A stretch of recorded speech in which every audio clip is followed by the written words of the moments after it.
Hello everyone, আবারও চলে আসলাম আপনাদের সাথে আরেকটি নতুন রেসিপি নিয়ে। কোরবানি ঈদ প্রায় চলে আসলো। কোরবানি ঈদে সবার ঘরে প্রচুর মাংস রান্না হয়, তার জন্য আজকে রেসিপি থাকছে হোমমেড গরম মশলা রেসিপি। আমার খুবই কাছের একজনের রিকোয়েস্ট ছিল যেন আমার চ্যানেলে একটি গরম মশলার ভিডিও আমি দেই। তার রিকোয়েস্টে আজকে এই রেসিপিটি করে দেখাচ্ছি। যারা পুরনো রাঁধুনি তারা তো জানেনি কিভাবে গরম মশলা তৈরি করতে হয়, কিন্তু যারা নতুন তাদের জন্য এই রেসিপিটি একটু হেল্প হয়ে যাবে। এর জন্য আমি ফার্স্টেই একটি প্যান নিয়ে নিয়েছি। প্যানে আমি নিয়ে নিচ্ছি 10-12টার মতন দারচিনি। দারচিনির সাইজগুলো আপনাদেরকে দেখিয়ে দিচ্ছি। এই সাইজের আপনারা 10-12টা নিলেই হবে। দিয়ে দিচ্ছি সবুজ এলাচ, যেটি গরম মশলার ভিতরে সবচেয়ে সুন্দর একটা ফ্লেভার আর ঘ্রাণ দেয়। সবুজ এলাচ আমি এখানে দিয়ে দিলাম প্রায় 2 টেবিল চামচ, 20 গ্রামের মতন। দিয়ে দিচ্ছি কালো এলাচ 7-8টির মতন। লবঙ্গ আমি এখানে ব্যবহার করছি 1 টেবিল স্পুন, কারণ লবঙ্গ দিলে গরম মশলাটি কালচে ভাব চলে আসে আর খুবই স্ট্রং একটা ফ্লেভার দেয়। দিয়ে দিচ্ছি জয়ত্রী 5-6টার মতন। জয়ফল আমি এখানে একটা ব্যবহার করব না, কিন্তু দেখানোর জন্য আমি একটি নিয়েছি। ছোট হলে একটি, বড় হলে হাফ ব্যবহার করবেন, কারণ জয়ফল এবং জয়ত্রীর ফ্লেভার খুবই স্ট্রং হয়। দিয়ে দিচ্ছি আমি 1 টেবিল স্পুন সাদা গোলমরিচ।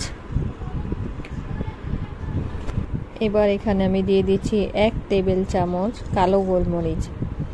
নিয়ে নিচ্ছি আমি শাহি জিরা 1 টেবিল চামচ। আমি নর্মাল জিরা এবং ধনে এখানে ব্যবহার করব না, সেটি আমি আলাদা ব্লেন্ড করে নিই। অ্যাড করে দিচ্ছি 1 টিস্পুনের মতন কাবাব চিনি।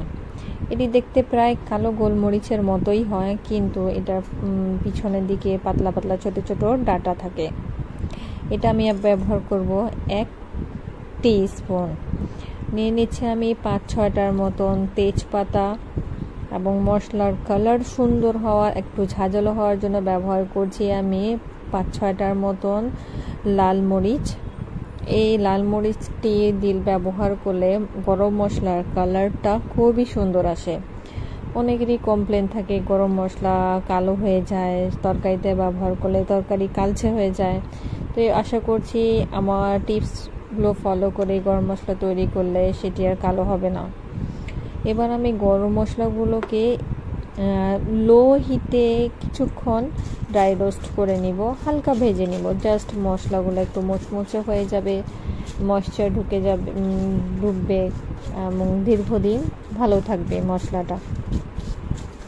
কিন্তু হাই হিটে ভাজা যাবে না, একদম মিডিয়াম লো হিটে একটু সময় নিয়ে ভালো করে ভেজে নিতে হবে।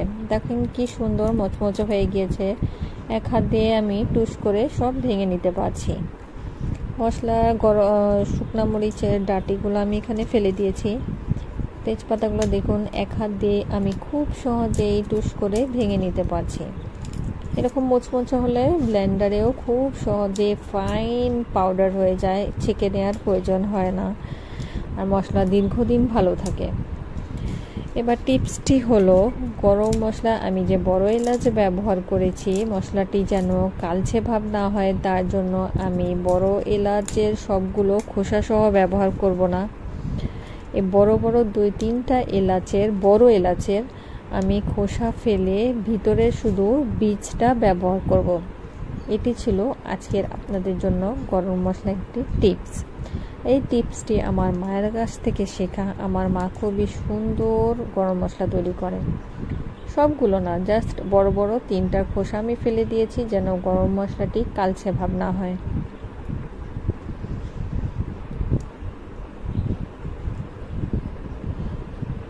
এবার আমি কিছুক্ষণ নেড়েচেড়ে ভেজে নেওয়ার পর আমি জয়ত্রীটাকে ভেঙে নিয়েছি। সম্পূর্ণ জয়ত্রী ব্যবহার করব না, আমি এখানে অর্ধেকটা ব্যবহার করেছি, আর ছোট হলে একটা ব্যবহার করলেই হবে।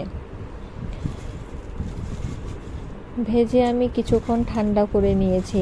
ঠান্ডা করে এবার আমি এখানে একটা ব্লেন্ডার জারে দিয়ে নিচ্ছি। ব্লেন্ডার জারে নিয়ে আমি খুব সুন্দর করে একদম মিহি গুঁড়ো করে নিব, যেন ছাকার প্রয়োজন না হয়। আশা করছি এই গরম মশলাটি ব্যবহার করলে আপনাদের তরকারি কালো হবে না, এবং এই গরম মশলাটি যে কোনো মাংস, গরু, খাসি, মুরগি, বিরিয়ানি সব মশলায় মাংসতে এই গরম মশলাটি ব্যবহার করতে পারবেন। আমার গরম মশলাটি ব্লেন্ড করে নেওয়া হয়ে গিয়েছে। কি সুন্দর একটা অ্যারোমার ঘ্রাণ বের হয়েছে, আমার পুরো ঘর ভরে গিয়েছে গরম মশলার ঘ্রাণে।